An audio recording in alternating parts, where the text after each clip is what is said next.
بچوں کی self esteem blood کرنے کے لیے، ان کی خود اعتمادی کو بحال کرنے کے لیے منفی جملوں کی بجائے مثبت جملوں سے کام لیں، اور ان پر صرف تنقید کرنے کی بجائے، ان کی غلطیوں کو ہائی لائٹ کرنے کی بجائے ان کے اچھے رویوں کی تعریف کریں۔ بعض اوقات ماں باپ تعریف نہیں کرتے، یہ سوچتے ہیں کہ ہمارے دین میں تعریف منع ہے، اس سے بچوں کے نفس موٹے ہو جائیں گے اور ان کو اپریشیٹ نہیں کرنا چاہیے، اور بس وہی شیر کی آنکھ سے دیکھنے والی بات دہراتے ہیں۔ تو بات یہ کہ جو تعریف منع ہے وہ خوشامد اور جھوٹی تعریف ہے، ایگزیجریشن، مبالغہ آرائی منع ہے، لیکن اچھے کام کو اکنالج کرنا، اچھے کام کو محسوس کرنا، اس پر تعریف کرنا یہ منع نہیں ہے، جو سچائی پر مبنی ہو اور دوسرے کی کوشش پر شکر گزاری مقصود ہو۔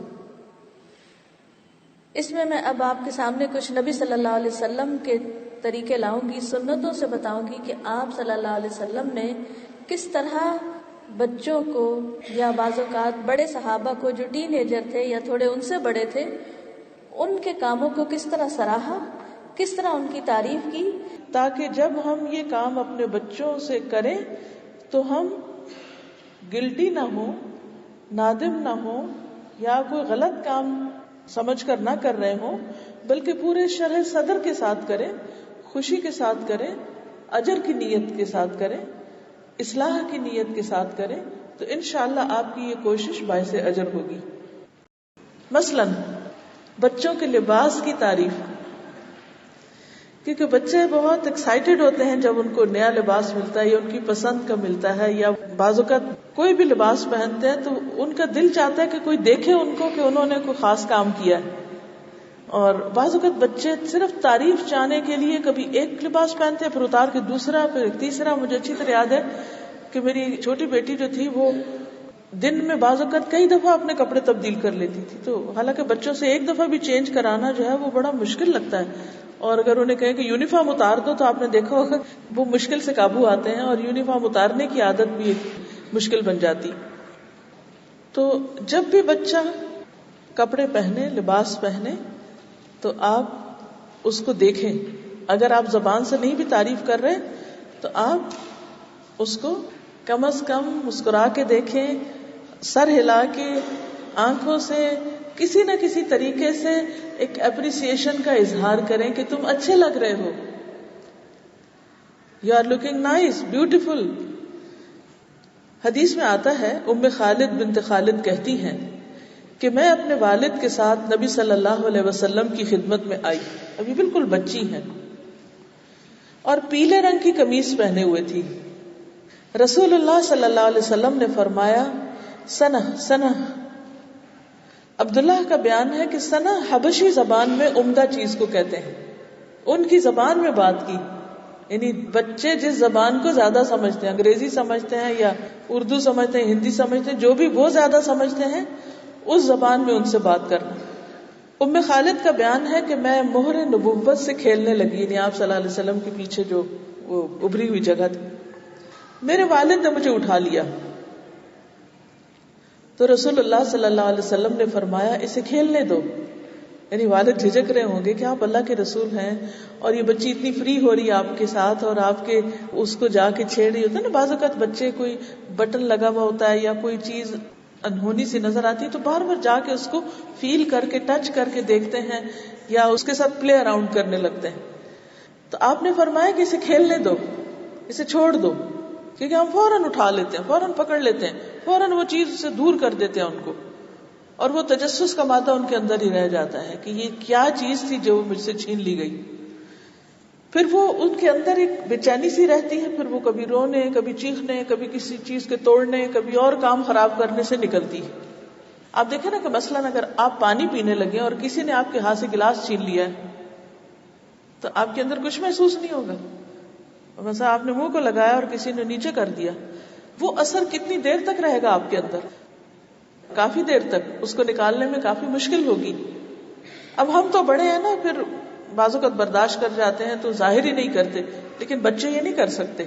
بچے پھر اس کو کسی ایسی صورت میں کسی ایسی طریقے پر ظاہر کرتے ہیں کہ پھر ہمیں سمجھ نہیں آتا کہ یہ کیا ہو رہا ہے، اور ہم بھول چکے ہوتے ہیں کہ تھوڑی دیر پہلے ہم نے ان کے ساتھ کیا کیا تھا. تو نبی صلی اللہ علیہ وسلم نے فرمایا کہ اسے کھیلنے دو. پھر رسول اللہ صلی اللہ علیہ وسلم نے 3 بار فرمایا ابلی و اخلقی، ابلی و اخلقی، ابلی و اخلقی. یہ کپڑا پرانا ہو اور پھٹ جائے، یعنی اس کو خوب خوب پہنو. کپڑے کی تعریف کرتے ہوئے کہا کہ تم خوب پہنو حتیٰ کہ پرانا ہو جائے پھر پھٹ جائے. عبداللہ کہتے ہیں کہ وہ کپڑا بہت دنوں تک رہا، یعنی وہ پھٹ نہیں رہا تھا اور ان کے پاس رہا. کیونکہ ہوتا ہی نہیں کہ جو چیز کسی کو پسند ہو، اب آپ سوچ رہے ہیں کہ ہاں یہ کپڑا پہن کے تو بور ہو جاتا. نہیں، بچے کے حساب سے دیکھیے کہ اگر اس کو کوئی چیز پسند ہو تو وہ کبھی بھی اس کو دینا نہیں چاہے گا. مثلا میں اپنے بچوں سے کہتی ہوں کہ اپنے ہاتھ سے اپنے کپڑے نکالو، کسی کو دو یا ان کو خود نکالو تاکہ ان کو دینے کی عادت پڑے. تو مجھے اچھی طرح آتا ہے کہ جب بچے بہت چھوٹے ہوتے ہیں نا تو ان کو اپنے پرانے کپڑے بھی اور جو ان کے پہننے کے نہیں بھی وہ بھی ان کو بڑے پیارے ہوتے ہیں، وہ بھی کسی کو نہیں دینے دیتے. تو آپ صلی اللہ علیہ وسلم نے ایسی دعا دی کہ یہ کپڑا تمہارے پاس ہی رہے. اس سے کیا ہوا کہ بچے کی ایک تسلی ہو گئی اور وہ واقعہ اس کے ذہن میں یاد رہا. اب اس سے کیا پیدا ہوا؟ نبی صلی اللہ علیہ وسلم کی محبت. جب کسی کی محبت دل میں آ جاتی تو اس کی بات ماننا مشکل نہیں لگتی. بچوں کے دل میں اللہ کی محبت، رسول اللہ صلی اللہ علیہ وسلم کی محبت، قرآن کی محبت، دین کی محبت بس ڈال دیں آپ، باقی کام ہو گیا. پھر جب انہیں پتہ چلے گا اللہ تعالیٰ نے فرمایا یہ سنت ہے تو وہ خوشی سے کر لیں گے.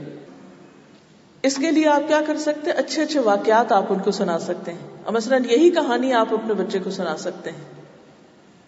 پھر اسی طرح آپ صلی اللہ علیہ وسلم نے ایک موقع پر تعریفی کلمہ احسنتا احسنتا، تم نے اچھا کیا، یہ بھی فرمایا. ابو موسیٰ رضی اللہ عنہ سے روایت ہے کہ میں رسول اللہ صلی اللہ علیہ وسلم کی خدمت میں حاضر ہوا. آپ بطحا میں تھے. آپ نے پوچھا کیا تم نے حج کی نیت کی ہے؟ میں نے کہا ہاں. آپ نے دریافت فرمایا کہ تم نے احرام کس چیز کا باندھا ہے؟ میں نے کہا کہ نبی صلی اللہ علیہ وسلم کے احرام کی طرح باندھا ہے، یعنی میں نے یہی نیت کی کہ میرا وہی احرام جو آپ کا احرام. آپ نے فرمایا احسنتا، تم نے اچھا کیا، ویل ڈن، گڈ. تو اس طرح کے کلمات سے بھی تعریف کی جا سکتی. پہلے میں نے عرض کیا تھا نا کہ ڈسکرپٹیو تعریف ہو، لیکن بعض اوقات اگر ڈسکرپٹیو نہیں بھی تو جو کام وہ کر چکے ہیں اس کے اوپر اچھا ریمارک. زبیر سے مروی ہے کہ غزوہ احد میں رسول اللہ صلی اللہ علیہ وسلم کے جسم پر 2 زرہیں تھیں، تو ہیوی تھا وہ لوہے کا لباس. آپ صلی اللہ علیہ وسلم ایک پتھر پر چڑھنے لگے تو چڑھ نہ سکے، یعنی اس بوجھ کی وجہ سے. چنانچہ طلحہ رضی اللہ عنہ کو بٹھایا اور نبی صلی اللہ علیہ وسلم ان پر پاؤں رکھ کر چڑھ گئے، یعنی وہ ایک طرح سے سیڑھی بنے. میں نے نبی صلی اللہ علیہ وسلم کو یہ فرماتے ہوئے سنا طلحہ کے لیے جنت واجب ہو گئی، یعنی اس کی اس قربانی کی وجہ سے کہ اس نے اپنا جسم حاضر کر دیا کہ آپ صلی اللہ علیہ وسلم اس کے اوپر پاؤں رکھ کر اوپر چڑھ سکے. یعنی ایک وجہ یہ ہو سکتی ہے کہ وہ لباس بھاری تھا، اور ایک یہ کہ پتھر بہت اونچا تھا جس پہ چڑھنا ویسے مشکل تھا کسی سٹیپ کے بغیر. اب وہاں کوئی ایسی لکڑی یا کوئی سٹول تو نہیں تھا کہ جسے لا کے رکھا جاتا، تو وہ اس جگہ پر جھک گئے کہ جس پر آپ پاؤں رکھ کے اوپر چڑھے، اور اس موقع پر اتنی خوبصورت دعا دی. دیکھیے کہ جب بچے کوئی ایکسٹرا آرڈنری کام کرے، زیادہ محنت کا کام کرے، اور کوئی ایسی چیز کر دکھائے کہ جو بڑے بڑے بھی نہ کر سکتے ہوں، تو اس وقت خاص طور پر دعا دینی چاہیے. اب آپ دیکھیے کہ یہاں تو اللہ کے رسول تھے، وہ جانتے تھے کہ کس کے لیے جنت ہے کس کے لیے نہیں، یعنی اللہ سبحانہ وتعالیٰ کی طرف سے انہیں اس بات کا علم ہو جاتا تھا. ہمیں تو نہیں پتا، اس لیے ہم یہ نہیں کسی کو کہہ سکتے کہ فلاں کے لیے جنت ہے. تو ہم یہ دعا دے سکتے ہیں کہ اللہ تعالیٰ تمہیں جنت الفردوس عطا فرمائے. پھر اسی طرح سعید بن زید نے چند لوگوں کو یہ حدیث سنائی کہ نبی صلی اللہ علیہ وسلم نے فرمایا کہ 10 لوگ جنتی ہیں: ابو بکر، عمر، علی، عثمان، زبیر، طلحہ، عبد الرحمن، ابو عبیدہ اور سعد بن ابی وقاص. راوی کہتے ہیں کہ سعید بن زید نے 9 آدمیوں کا نام گن کر 10ویں آدمی کا نام نہیں بتایا، خاموش ہو گئے. لوگوں نے کہا اے ابو آبر، ہم آپ کو اللہ کی قسم دے کر کہتے ہیں کہ 10ویں شخص کے بارے میں بھی ضرور بتائیے کہ وہ کون تھے. فرمانے لگے تم نے مجھے اللہ کی قسم دی ہے، ابو آور بھی جنتی ہے، یعنی اپنے آپ کے بارے میں بتایا، پہلے نہیں بتایا، جب لوگوں نے قسم دی تو پھر اپنا ذکر بھی کر دیا. لیکن اس سے یہ پتہ چلتا ہے کہ نبی صلی اللہ علیہ وسلم نے دنیا میں لوگوں کو جو جنت کی بشارت دی تھی، یہ بھی ایک طرح سے ان کے کاموں اور کوششوں کی تعریف تھی، ایکنالجمنٹ تھی، اپریسیشن تھی، یعنی ان کو ان کا ریوارڈ بھی بتایا. تو بات یہ ہے کہ جب ہم کسی کو اس کے اچھے کام کا ریوارڈ بتاتے ہیں تو بھی اس کے لیے وہ کام کرنا اور آسان ہو جاتا ہے. پھر اسی طرح جب ابی ابن کعب کو حضور صلی اللہ علیہ وسلم نے پوچھا کہ کیا تمہیں معلوم ہے کہ سب سے بڑی آیت کون سی ہے اللہ کے نزدیک، تو انہوں نے کہا کہ اللہ اور اس کے رسول ہی بہتر جانتے ہیں. تو آپ نے فرمایا کیا تمہیں معلوم ہے کہ سب سے عظیم آیت کون سی ہے؟ تو اس پر انہوں نے جواب دے دیا کہ اللہ لا الہ الا هو الحی القیوم. وہ کہتے ہیں کہ آپ نے میرے سینے پہ ہاتھ مارا اور فرمایا اے ابو المنذر تمہیں علم مبارک ہو. بعض اوقات ایسا ہوتا ہے نا کہ کوئی بچہ، ہم آپ سوال کرتے ہیں، کوئی کوئز ہے، کوئی ویسے کویسچن کرتے ہیں، اچھا یہ بات کس کو معلوم ہے؟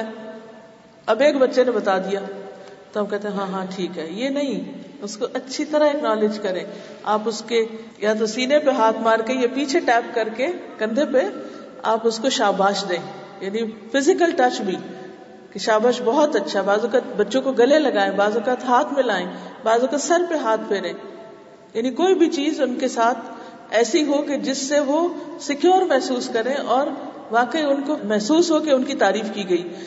کیونکہ ہوتا یہ ہے کہ بعض اوقات بچے بہت چھوٹے ہوتے ہیں اور ہماری منہ سے بولی ہوئی زبان نہیں سمجھتے، کیونکہ کبھی ہم بہت ہائی اردو بول رہے ہوتے ہیں اور کبھی ہم اس انداز میں کہتے ہیں کہ انہیں کانٹیکٹ سمجھ نہیں آتا، کیونکہ وہ بھی لینگویج لرن کر رہے ہیں. یہ یاد رکھیے، ہم بول رہے ہیں، ان کے لیے کوئی ٹرانسلیٹر نہیں ہے جو ان کے بچپن کے ذہن کے ساتھ ٹرانسلیٹ کرے. ان کو لفظ سنائی دے رہے ہیں ابھی. ان کے لیے آپ کی زبان ایسے ہی ہے جیسے آپ کے ساتھ کوئی ایک اجنبی زبان بولے. ہم اس فیکٹر کو ذہن میں نہیں رکھتے، ہم سمجھتے ہیں ہم بول رہے ہیں اور ہماری ہر بات بچے کو سمجھ آ رہی. ٹھیک ہے، وہ آہستہ آہستہ سمجھ جاتا ہے، لیکن بچے کے لیے منہ سے بولی ہوئی زبان کے علاوہ باڈی لینگویج، زبان سے تعریف کے علاوہ فزیکل ٹچ، یعنی جسمانی جیسچر سے آپ ان کی تعریف کریں تاکہ ان کو سمجھ آئے کہ آپ کیا کہہ رہے ہیں. کیونکہ جب بچے بہت چھوٹے ہوتے ہیں تو ان کا بعض اوقات ذہنی لیول اتنا نہیں ہوتا جتنی بڑی بڑی باتیں ہم کر رہے ہوتے ہیں. تو بعض اوقات ہم کہتے ہیں یہ سن کیوں نہیں رہے؟ بھائی سن رہے ہیں مگر ان کو الفاظ نہیں سمجھ آ رہے آپ کیا کہہ رہے ہیں. بعض اوقات سمجھ آ بھی رہے ہوتے ہیں لیکن ان کے لیے بڑے بھاری ہوتے ہیں. اچھا اب یہ ہوتا ہے کہ 3 سال کا بچہ ہو تو ہم نے اسکول بھیج دیا، وہاں سارا دن انگریزی بولتا ہے، یا فرینچ میں ڈالا ہوا ہے وہ کچھ اور بولتا ہے، یا عربی اسکول میں ڈالا ہوا تو عربی بول رہا ہے.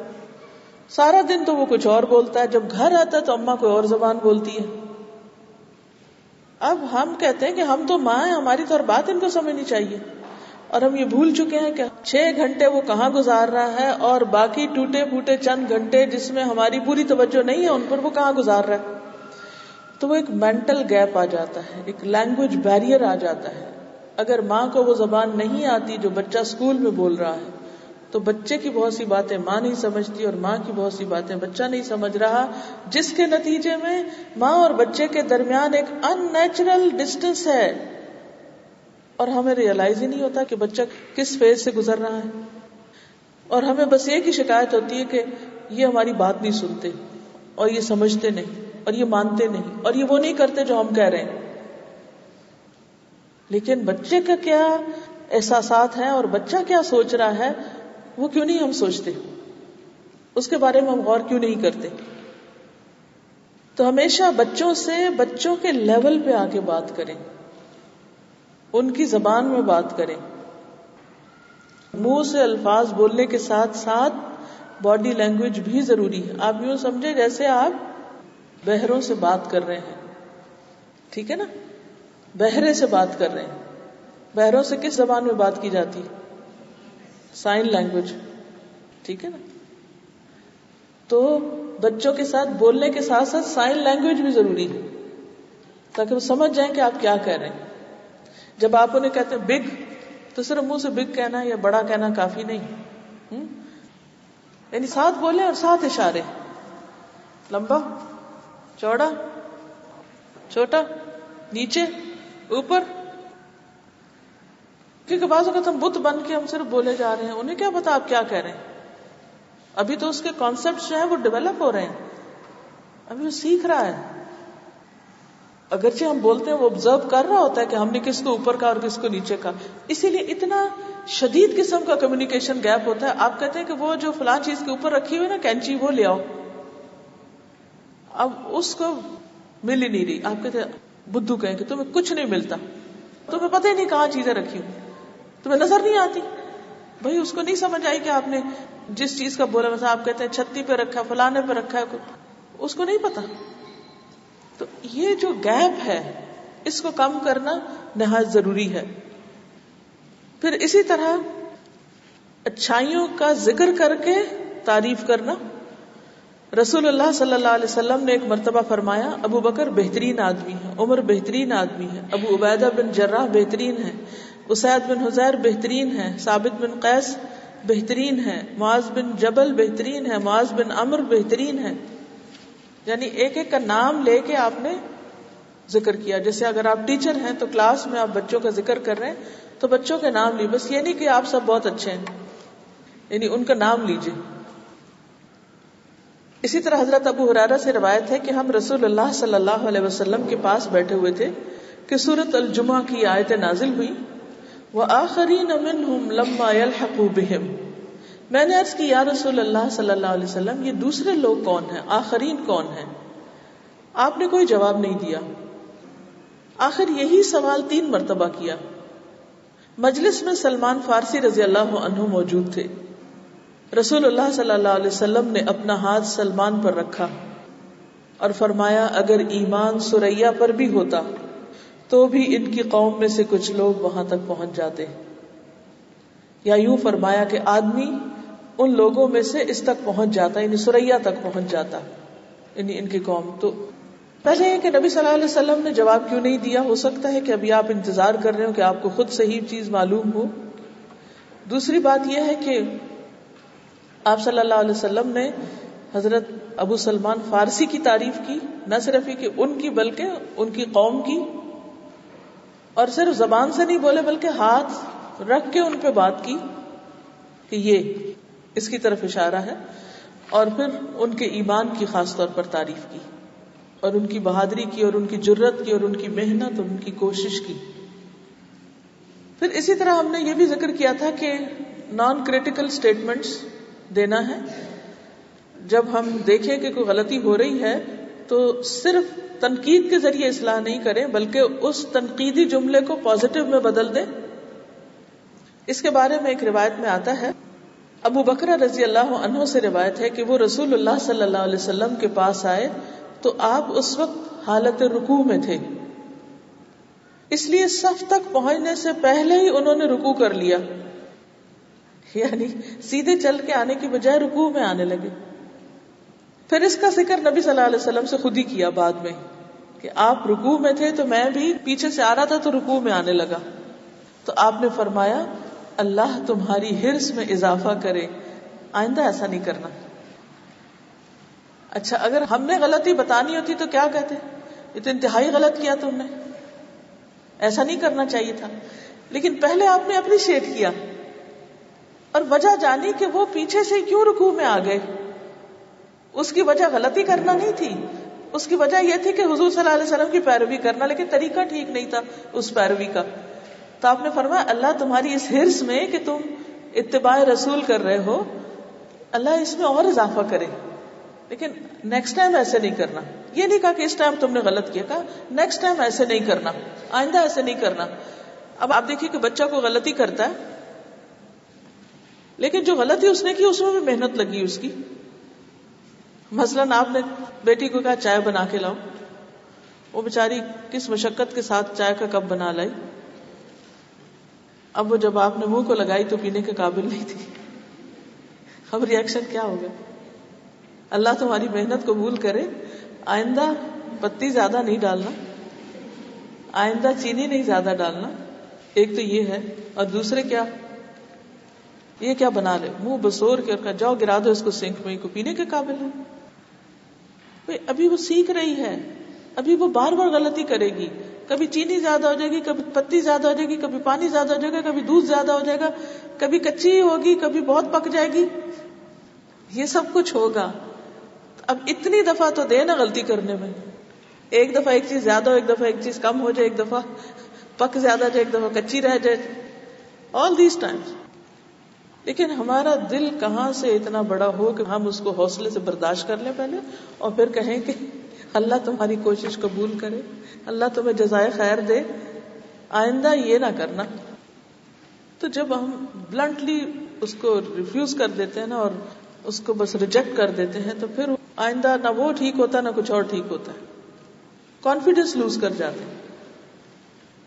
ایک اور روایت میں آتا ہے کہ رسول اللہ صلی اللہ علیہ وسلم کے سفر کے دوران ایک دیہاتی سامنے سے آیا اور آپ کی اونٹنی کی نکیل پکڑ کر بولا, اے اللہ کے رسول, یا کہا کہ اے محمد, مجھے ایسی چیز بتا دیجئے جو مجھے جنت کے قریب اور دوزخ سے دور کر دے. اب آپ جا رہے ہیں, سفر میں ہیں, یا ایسی جگہ کوئی گاڑی روک دے اور کہ ذرا رکے, مجھے ایک چیز بتا دے. رسول اللہ صلی اللہ علیہ وسلم رک گئے اور اپنے صحابہ کی طرف غور سے دیکھ کر فرمایا, اس کو اللہ تعالیٰ کی طرف سے توفیق مل گئی, یا فرمایا کہ ہدایت مل گئی. پھر دیہاتی سے فرمایا, تم نے کیا کہا تھا؟ دیہاتی نے دوبارہ وہی عرض کیا. رسول اللہ صلی اللہ علیہ وسلم نے فرمایا, تم اللہ کی عبادت کرو اور اس کے ساتھ کسی کو شریک نہ کرنا, نماز پابندی سے پڑھو, زکوٰۃ ادا کرو اور رشتہ داروں سے میل جول رکھو, بس اب میری اونٹنی چھوڑ دو. اچھا, آپ نے نوٹ کیا ہوگا کہ جب آپ گھر سے نکلنے لگتے ہیں نا, تو بچوں کو سارے کام اس وقت یاد آتے ہیں, اور وہ آپ کی ٹانگیں پکڑ کے کھڑے ہو جاتے ہیں کہ اچھا مجھے یہ بھی بتا دیں, یہ چیز بھی بتا دیں, یہ بھی بتا دیں. اس وقت پھر آپ کیا کرتے ہیں؟ یعنی یہ کوئی معمولی وقت نہیں ہے, یہ غیر معمولی وقت ہے. مثلا آپ نے گاڑی نکالی پورچ سے اور بیٹی نے دروازہ کھولا, بھاگتی ہوئی آئی, ایک منٹ ٹھم ٹھم ٹھم, رک جائیں. اچھا ابھی کیا ہے؟ اچھا یہ بتا دیں, یہ بتا دیں, یہ بتا دیں, اور کچھ نہیں. تو اچھا آپ کب آئیں گی؟ اچھا اس وقت ہمارا جواب کیا ہوتا ہے یہ بتائیے. اس وقت ہم کیا کہتے ہیں, کیا کرتے ہیں؟ اس وقت ہم سارا پیشنس لوز کر جاتے ہیں کہ تمہیں اب یاد آیا, پہلے کیوں نہیں پوچھا تھا. لیکن یہ کہ بچے عموماً نا ٹالتے رہتے ہیں, جو بالکل آخری وقت ہوتا ہے پھر کہتے ہیں اچھا جلدی سے کر لو. تو اب آپ کو ہی صبر کرنا ہے. آپ یہ کہہ سکتے ہیں کہ ٹھیک ہے, آج تو میں نے بتایا, کل آپ رات کو پوچھ کے رکھیں. اور یہی وہ وقت ہوتے ہیں جس میں ہم بچوں کے دل توڑ کے نکلتے ہیں گھر سے, پھر وہ پیچھے اکیلے ہوتے ہیں اور اپنے آپ کو ڈستے رہتے ہیں. یعنی خوشی سے نہیں رخصت کرتے, خوشی سے نہیں رخصت ہوتے, کیونکہ ہم جلدی میں ہوتے ہیں. تو یہ ہے تو چھوٹی چھوٹی چیزیں, لیکن ان کے پھر اثرات بہت ہوتے ہیں. یعنی ان کی شخصیت پر اثر پڑ جاتا ہے, ان کے دل میں ہمارے بارے میں ایک منفی یا مثبت امیج بن جاتا ہے. تو وہ کیا امیج ہے جو آپ نے بچوں کے ذہن میں اپنا بنا رکھا ہے؟ وہ کیا گواہی دیتے ہیں کہ آپ کون ہیں؟ ایک نیچرل محبت تو قدرتی پیار اللہ نے ڈالا ہے ان کے دل میں ہمارے لیے, لیکن اس کے ساتھ ساتھ بچے کیا سوچتے ہیں آپ کے لیے.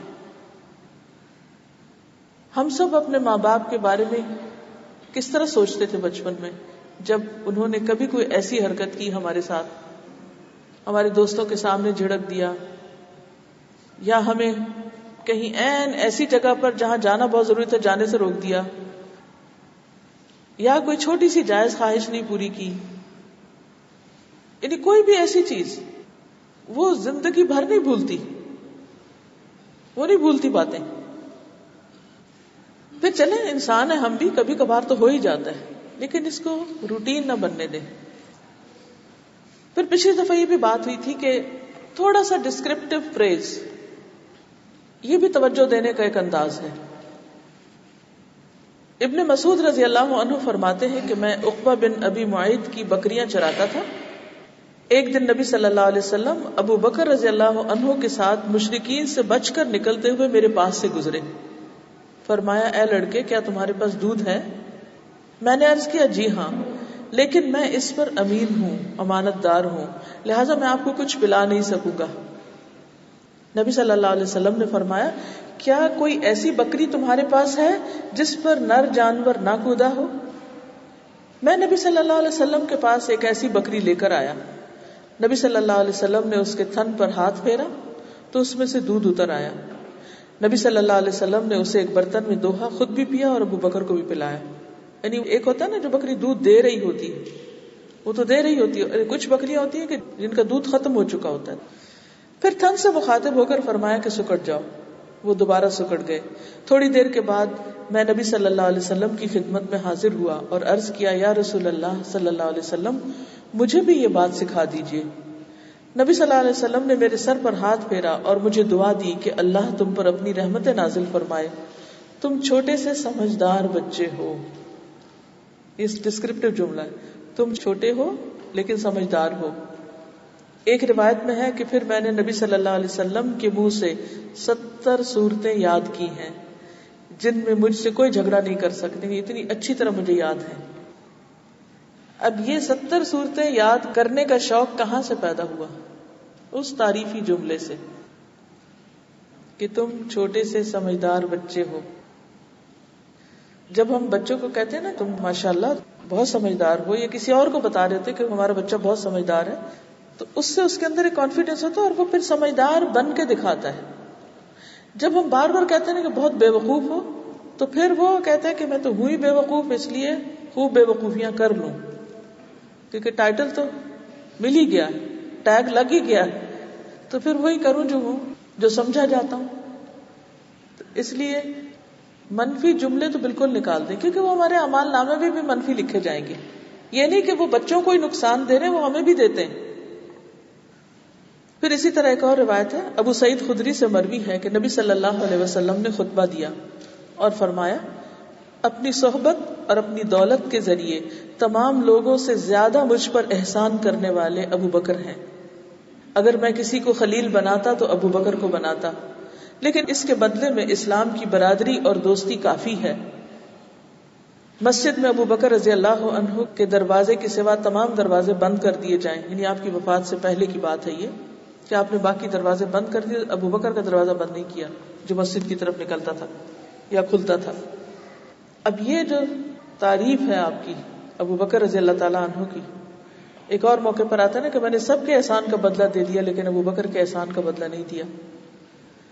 تو اگر بچوں میں سے کوئی ایک بچہ بہت زیادہ فرما بردار ہے یا اچھا کام کرتا ہے تو اس کے رویے کو بھی اکنالج کرنا چاہیے، لیکن کمپیریزن نہ کریں کہ اچھا فلاں تو بہت اچھا اور یہ بہت نیچے، یہ نہیں کریں.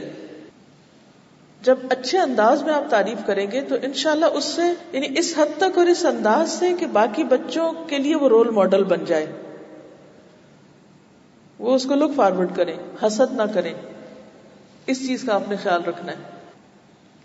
جب ایک کو پیار کریں تو دوسرے کو بھی کریں، جب ایک کی تعریف کریں تو دوسرے کی کسی اور چیز میں کر دیں، تاکہ وہ یہ محسوس نہ کرے کہ ہمارے اندر تو کوئی خیر ہی نہیں ہے، ہم کچھ نہیں کرنے کے قابل. یہ احساس نہیں آنے دینا، یعنی جہاں ایک کی تعریف کرنی ہے وہاں دوسرے کی بھی دلداری کرنی ہے. پھر اسی طرح ابو موسیٰ سے روایت ہے، ابو موسیٰ اشعری، کہ رسول اللہ صلی اللہ علیہ وسلم نے ابو موسیٰ سے فرمایا، اگر تم مجھے گزشتہ رات دیکھتے جب میں تمہارا قرآن سن رہا تھا، یقیناً تمہیں آل داؤد کی خوش الہانی سے حصہ ملا ہے. یعنی ایک مرتبہ حضور صلی اللہ علیہ وسلم گزر رہے تھے حضرت ابو موسیٰ اشعری کے گھر کے پاس سے، تو ان کے قرآن پڑھنے کی آواز سنائی دی. آپ وہاں رک گئے اور سنتے رہے خاموشی سے، پھر چلے گئے. اور آپ نے اس موقع پہ فرمایا کہ لقد اوتی مزمارا من مزامیر آل داؤد، کہ ان کو آل داؤد کی خوش الہانی میں سے حصہ ملا ہے، یعنی ان کی آواز بھی بہت خوبصورت ہے. اب آپ دیکھیے کہ اگر ہمارا بچہ اچھے آواز میں، اچھے انداز میں قرآن پڑھ رہا ہو تو ہم کریں گے تعریف؟ مشکل ہوگی کہ ہاں ان کو شے مل جائے گی اور یہ تو اس کا نفس موٹا ہو جائے گا اور بگڑ جائے گا اور پھر یہ تو اپنے آپ کو پتہ نہیں کیا سمجھ لے گا. نہیں، دیکھیے آپ نے فرمایا اگر تم مجھے گزشتہ رات دیکھتے کہ جب میں تمہارا قرآن سن رہا تھا. بعض اوقات ایسا ہوتا ہے نا کہ بچے کو اچھا سا کام کرے تو اور آپ خاموشی سے دیکھ رہے ہوتے ہیں ایک طرف سے یا سن رہے ہوتے ہیں، پھر اس کے بعد آپ اس کو اپریشیٹ کرتے ہیں. وہ کہتے ہیں کہ ہاں میں یہ کر رہا تھا، ہاں میں دیکھ رہی تھی جب تم یہ کر رہے تھے. تو بچے کے لیے اتنا ہی کافی ہوتا ہے کہ ہاں ماں دیکھ رہی تھی. اب مثلا میرا بیٹا چھوٹی چھوٹی ویڈیو بناتا ہے، تو بنانے کے بعد جب اپلوڈ کر لیتا ہے تو مجھ سے پوچھتا ہے آپ نے دیکھی؟ آپ کو کیسی لگی؟ اور جب میں بتاتی ہوں کہ ہاں میں نے دیکھی یہ چیز اچھی تھی، یہاں امپروومنٹ چاہیے تھی، تو پہلے اچھی بات کا ذکر اور پھر وہ جس کو امپروو کرنا چاہیے، کیونکہ جس چیز کو امپروو کرنا چاہیے وہ بھی ہمارا ہی فرض ہے نا کہ ان کو بتائیں. اگر ہم وہ نہیں بتائیں گے کہ جہاں امپروومنٹ کی گنجائش ہے تو اس سے بھی پھر وہ شیئر ہو جائیں گے غلط کام کرنے پر. اور جو اچھا کیا اگر ہم اپریشیٹ نہیں کریں گے تو جو اپریشیٹ کرے گا وہ اسی کی بات سننے لگیں گے، پھر وہ ہماری نہیں سنیں گے. تو اس چیز کا موقع نہ آنے دیں. اور تعریف میں بھی ایک ہوتی ہے جنرل سی تعریف، ایک ہوتی ہے اسپیسیفک کہ یہ پارٹ، یہ چیز یوں اس وجہ سے اچھی ہے، کیپ اٹ اپ، اور یہ چیز اس سے بہتر یوں ہو سکتی ہے. اس میں بھی گائیڈ کرنا ضروری ہوتا ہے.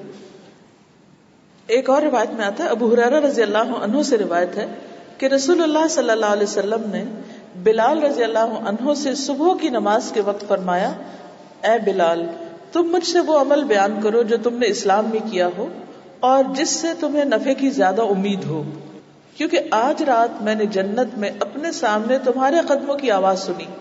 یعنی خواب کے ذریعے آپ نے دیکھا.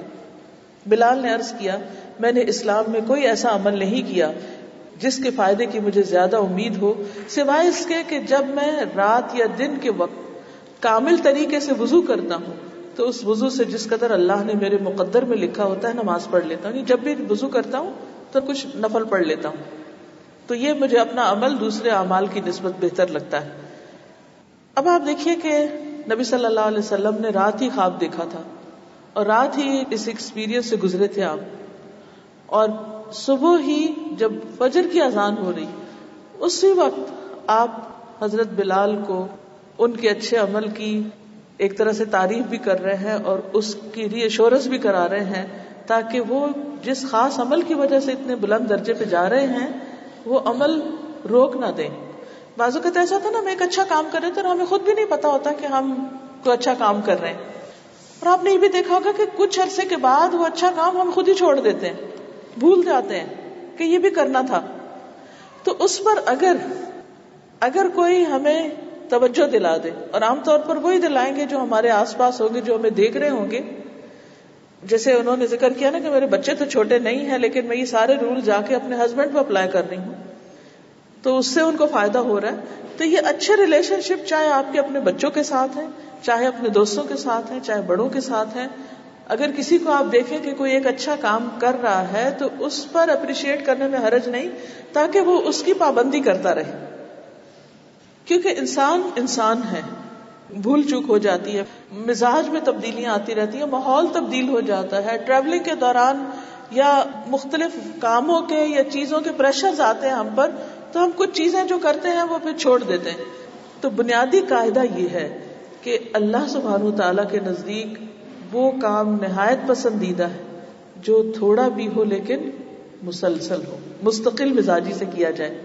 تو بچوں کے اندر بھی مستقل مزاجی کی عادت پیدا کرنے کے لیے اگر انہوں نے کوئی کام شروع کیا ہے تو اس پر اپریشیٹ کریں کہ جاری رکھیں، اور اگر انہوں نے جاری رکھنے کے بعد کسی وجہ سے پھر بھول گئے تو آپ ان کو یاد دلا دیں تاکہ وہ اس کو ساری زندگی کے لیے ایک ہیبٹ بنا لیں.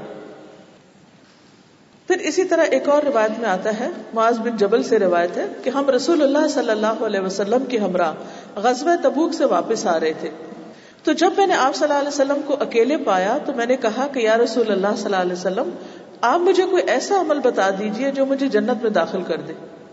اب اللہ کے رسول ہیں اور اکیلے مل گئے ہیں تو انسان کس بات کا حریص ہو سکتا ہے کہ کوئی ایسی بات پوچھے کہ جو فائدہ مند ہو. آپ نے خوش ہو کر فرمایا، تم نے ایک عظیم سوال کیا ہے، بہت بڑی بات پوچھی. یعنی صرف یہ نہیں کہا کہ تمہارا سوال اچھا ہے، کہا تم نے ایک بہت عظیم سوال کیا ہے. جس کے لیے اللہ آسان کر دے اس کے لیے بہت آسان ہے. یعنی بات بہت بڑی ہے، جنت کا حصول مشکل ہے لیکن اگر اللہ آسان کر دے تو آسان ہے.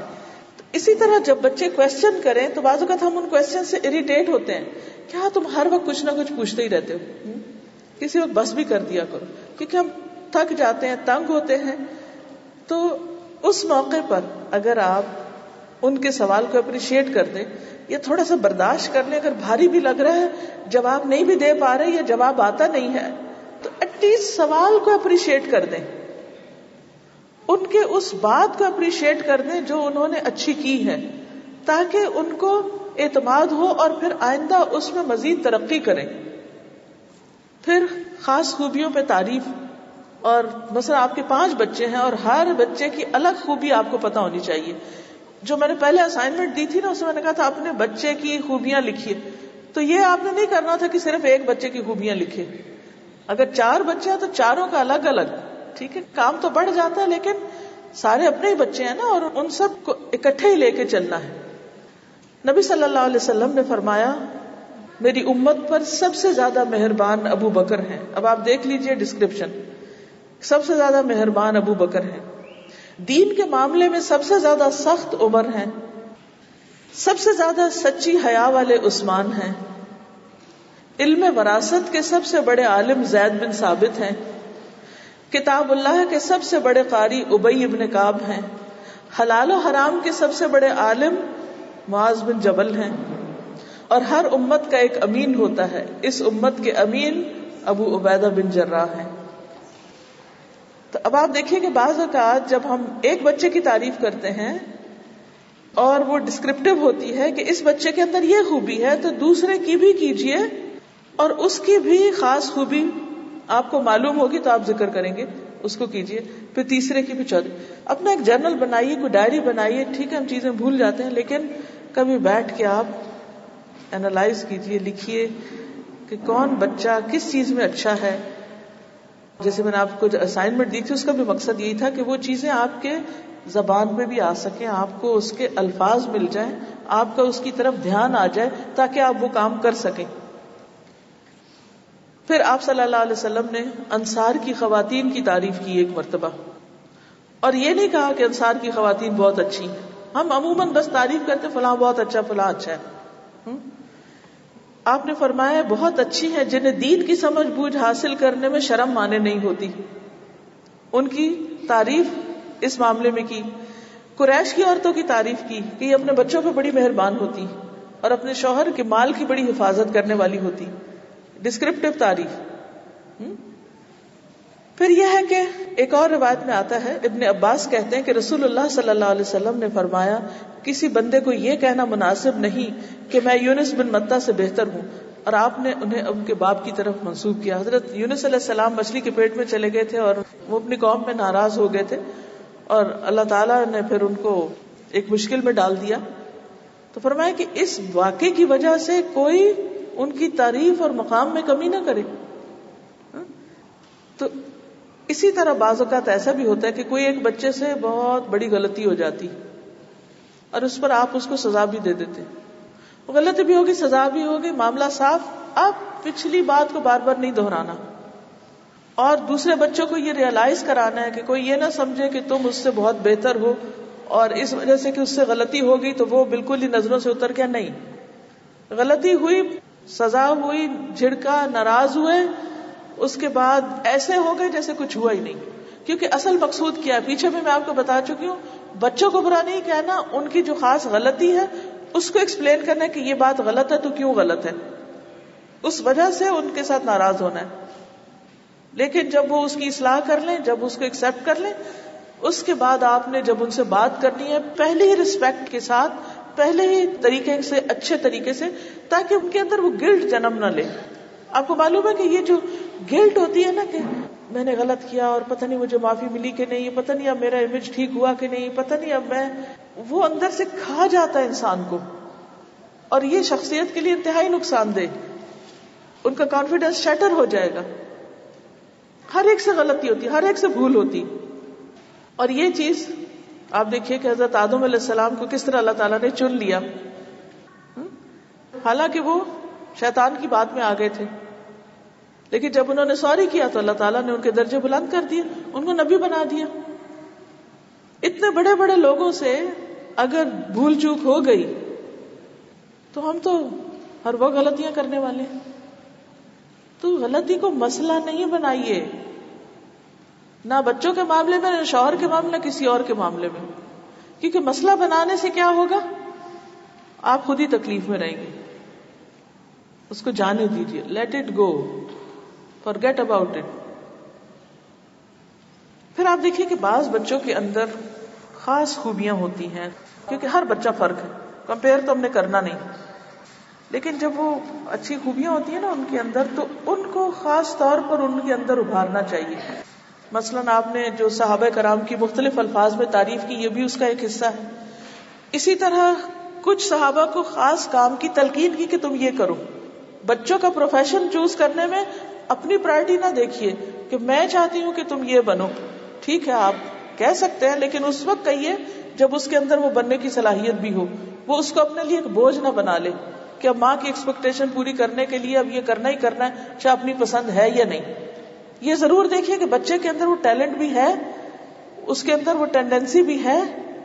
اب مثلاً ایک بچی اگر خون کو دیکھتے ہی ڈر جاتی ہے تو آپ اسے کہ جی آپ ضرور ڈاکٹر بنو، تو یہ اس میں ظلم ہے، اس کی طبیعت میں نہیں ہے یہ سب کچھ کرنا. تو بچوں کے پروفیشن کا انتخاب ہو یا ان کے رشتوں کی بات ہو یا کسی بھی چیز کی، پریشرائز نہ کریں، ان کی مرضی کے خلاف بہت زیادہ ان کو مجبور نہ کریں. اس کا یہ مطلب نہیں کہ ہم انہیں گائیڈ بھی نہ کریں اور چھوڑ دیں ہر معاملے میں، نہیں، انہیں بتائیں اور ان کے ڈر کو اوور کم کریں، یعنی اینالائز کریں اور ان کو پھر گائیڈ کریں کہ یہ ڈرنے کی بات نہیں ہے. اور جب آپ ان کا حوصلہ بڑھائیں گے تو وہ بڑی جمپ بھی لگا لیں گے. اب مثلاً ابن عباس کو حضور صلی اللہ علیہ وسلم نے دین کی سمجھ بوجھ حاصل کرنے کی ترغیب دی. ابن عباس کہتے ہیں کہ نبی صلی اللہ علیہ وسلم بیت الخلاء میں داخل ہوئے تو میں نے ان کے لیے وضو کے پانی کا برتن رکھا. تو آپ نے پوچھا یہ کس نے رکھا ہے؟ بچے نے پانی دیا آپ کو، تو بتایا گیا کہ ابن عباس نے رکھا ہے. تو اس موقع پر آپ نے فرمایا کہ اے اللہ اسے دین کی سمجھ عطا کر. ایک اور موقع پر ابن عباس کہتے ہیں کہ نبی صلی اللہ علیہ وسلم نے مجھے سینے سے لگایا اور فرمایا اے اللہ اسے حکمت کا علم عطا کر. تو اس تعریف اور اس دعا سے دراصل آپ صلی اللہ علیہ وسلم نے ان کو ڈائریکشن دے رہا تھا. مثلاً آپ اپنے بچے کو سینے سے لگا کر جو بھی آپ اسے بنانا چاہتے اس کی دعا دے دیں، یا اللہ میرے اس بچے کو یہ بنا دے. تو وہ ایک پیار اور محبت اور دعا اور ایک اعتماد اس پر، وہ واقعی اس کی سوچ کو بدل دے گی اور اس طرح وہ سوچنے لگے کہ ہاں مجھے بننا ہی ہے، مجھے کرنا ہی ہے.